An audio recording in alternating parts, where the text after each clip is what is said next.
Hi everyone, it's Jerry. I have an instructive positional game to share with you from the 2022 Airthings Masters. On the white ending Liren, playing against Alexandra Kosteniuk. Alright, on board we have an English opening. This is a rapid game, 15 plus 10. 4 moves in, we have an important imbalance, 2-1 with the center pawns. Knight c3 is met with knight c7, the Rubinstein variation. If black instead captures on c3, this will help white increase his control over the center. And now that the b file is half opened, white has this nice natural coordinated pressure on a sensitive queenside square. So it's simply knight c7. Black in a way wants to play with 4 minor pieces, anticipating that she will have a space advantage, pawns on e5 and c5, and this nice grip over d4. With that arrangement, it's very common to see the structure transform in a way where black has an invasive pawn. What am I talking about? Well, with black pawns on e5 and c5, it's common to see the queen knight dive into d4, and from there, it's almost always an intolerable piece. It'll have to be captured, and there you go. On the recapture, white's all of a sudden staring at a black pawn on d4. Now, I'm drawing a lot of attention, I realize, to these center squares.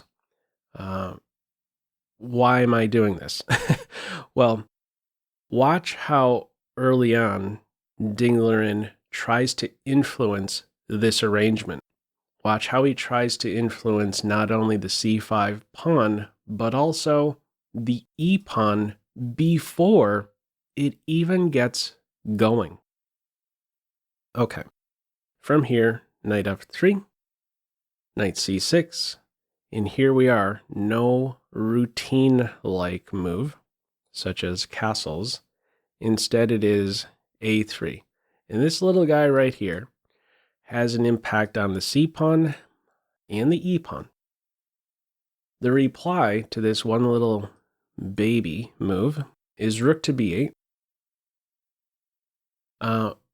What is a3 doing? Well, a3 is supporting a b4 move. a3 is helping white to potentially chip away at black's control over the d4 square, trying to exchange knight pawn for bishop pawn. If black, instead of playing rook to b8, let's say flicks in a5, this is one I had a quick look at, just ruling out any b4 move. How could white try and take advantage of that move? Knight a4 is away, targeting these two, potentially ready to track down a bishop already. Knight b6. If that's covered, these two squares are covered, white could also insist here with queen b3, looking still at knight b6. Now, if we consider the more natural looking move in response to a3, this e5 move, in other words, here's an important tactic to be familiar with. White could continue here with b4. Best here is considered f6, giving this guy some reliable support. Here's the tactic to be familiar with. If black chops away on this b4 square, here we are, knight takes e5 is available. Best is castles here. If black takes on e5, let's see these tactics. After the smoke clears, white is for choice. Some weaknesses on the king side, light square weaknesses, and black has a light square bishop. But this guy here is pretty dangerous too. And these guys aren't the brightest pawns around. Okay, so this is a potential idea. Meeting e5 with b4, possible tactics on e5. If black instead goes one step with the pawn, white can say, okay, at least I have been successful. This a3 move has influenced the e pawn. It's only gone one step instead of 2. And because it's only gone one step instead of two, there's less control over d4, and white can now shoot for castle's e3 d4 idea, setting that central majority into motion. Okay, in this game, we have rook to b8. Now, when I first see rook to b8, I think the main thought that runs through my mind is, okay, you're off of this diagonal, the rook is less tactically vulnerable. Black is shooting for b6 and then bishop to b7, challenging this very powerful piece. There's also an additional point behind rook to b8. One other way we can look at rook b8 is that it is setting up e5 now. And this comes into focus if we were to now look at castles in this position. In the game, b4 is played straight away. If white castles right now, black can play e5 much more comfortably. The tactics don't work out anymore on this e5 square. What I'm going to draw your attention to here is the difference between the rook on b8 and a8. If we were to try these same tactics now, they don't work for white. This would be a blunder in this case. The reason being is revealed because after this recapture, there you go, the bishop is now defended. Okay. In this game, we have b4, no castles in this position, b4 on board. Follow up here is e6. If black goes 2 in this position, that e-pawn will be lost. White can kick the knight away from defending e5 and then win the e5 pawn.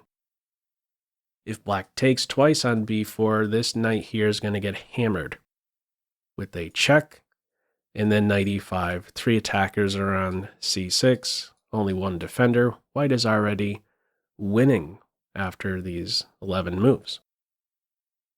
Okay, after b4 in this game, we have just one step with the e-pawn, and b takes c, bishop takes c. So here we are, 9 moves in. White has obtained a nice strategic plus, has been successful with these a3 and b4 moves in undermining black's center. All that said, it's still a solid position for black, but no great space advantage here for black, to be sure. 2-1 majority still remains in the center, but this guy is now just a third rank pawn. He's not on e5 here. Okay, let's get some natural, healthy, developing moves in here. Completing the development, rook to c1, x-rays an unprotected knight. We continue with bishop to b7. If black ignores this pressure on the c-file, for instance, queen e7 targeting the a-pawn, there's a problem. Problem here, knight takes bishop is going to happen. Rook takes knight if the bishop moves. So bishop b7 here, knight e4 still, bishop e7, just one step with the pawn keeping this diagonal opened. From here, knight d5, rook c2. We're going to see very soon a beautiful setup for white, rook on c2, paving the way eventually to double on the only open file. f5. This is where black is going wrong. Kind of a lashing out type move. There's a serious weakness created after f5. It's the e5 square. We're going to see that white is able to take full advantage of that square. Now, instead of f5, the computer wants to play rook e8, preparing to meet queen a1 with bishop f8, safeguarding g7. Okay, black in this game goes with f5. Serious weaknesses are now on board. The knight goes to d2, staying out of the way of the rook and bishop. If you're on c3, you're interfering with your pieces. Follow up rook c8, queen a1, bishop f6. This all comes very naturally. This is really a dream-like setup now for white. No weaknesses in white's camp, but a big weakness in black's camp here on e5. Bishop takes, queen f6, and the queen exchange declined. Why the queen exchange declined? Well, I think you could already view it as white having the safer king. There's a serious kingside weakness. This knight getting to e5, all sorts of tactics are in, right around the corner for white with the white knight on this e5 square. Still super solid here for Team White. Follow up, knight a5, knight e5. This is the first move that, well, I think many may view it as, once the knight moves, you consider rook takes rook. This is a new move that's available now to white, but these guys are both competing for the same key center squares. So as soon as that queen knight moves, I think this should maybe be one of the first moves to consider because you're improving actually two pieces. The knight and the bishop has been unmasked. Okay, from here we have queen e7. If black instead captures on c2, we would recapture with the rook. And there's this threat here. If the queen goes back to e7, in this case, here's how white can make progress. Can swipe the knight, and then play queen to c1. And there's going to be a problem soon for black. A white rook will get to the 7th rank. Okay, in this one, though, we have queen to e7, immediately pairing that fork threat on e7. Follow up now, bishop takes knight. And the reply here is rook takes rook. If black instead captures with the pawn, taking with the bishop will just hang a full rook. If you capture with the pawn here, this isn't the brightest bishop around. This diagonal is shutting out this pawn is shutting out the bishop now along the diagonal. White has a really a perfect position here. A superior minor piece position can offer a queen exchange and just make slow improving moves. These knights are offset, full control here over the only open file. And if if black tries to get clever in a position like this, diving the knight into c4, the idea here being to at least open up this diagonal. No worries here for white. Don't forget about the defensive role this e5 knight has in this position. It supports an f3 move to shut down this diagonal. Okay, in this game though, we have first rook takes c2. White first flicks in bishop takes pawn check, and only then recaptures on c2. So this is a goner for black. What is tried from here, queen d5, easy enough to defend. This structure right here kills queen, the bishop, the rook. And there's even piece support over f3, so no sacrifices are ever going to work on that square either. From here, rook c7, rook d8, pawn takes on f4. Follow up here is queen to d6. If black goes in for the capture on d4, this is not going to work out. These guys are close to weaving a mate. If you take the knight here, there's going to be rook c8, leading to checkmate. And if instead you go hunting for a weak pawn, yeah, here's one way the game could end. There's now no stopping rook g7, follow up knight f7 for mate. So in this game, we have instead queen d6. This diagonal is now vulnerable. A check is thrown in. Bishop blocks, but now this isn't targeted. So the queen gets to go to c2. That was the only move here. Perfect defense of the rook. Good coordination, I should say, with the rook along the file, the c file. And also, there's some coordination here, however indirect, on h7. Follow up, bishop e6. White is up 2 pawns here, can afford to give a pawn away, even if it falls with check. We have a piece improvement. The worst positioned piece is improved, knight e4. Queen takes d4 check, king g2, and from here we have bishop to b3.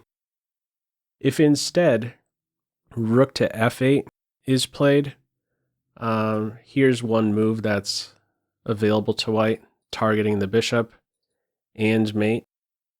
And if black tries to defend both with the bishop move, white can get on this diagonal. It is exposed yet again in this position, and right around the corner for white, there's going to be some knight drop on f7. We can very easily see a smothered mate from here.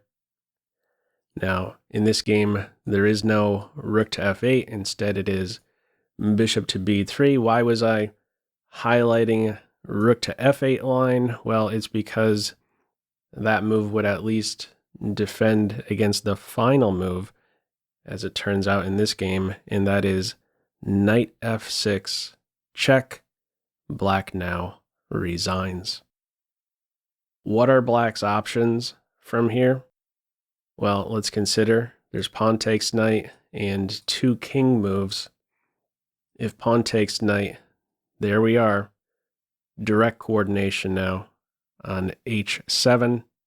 And there are now 4 checkmate in 2s from here. I'll just highlight one of them. Queen g7, queen e7, mate. Alternatives for black, you go to the corner, game over. Queen takes h7. And if king f8, we would have queen takes bishop. How do you like that one? How's black stopping the queen going in for mate?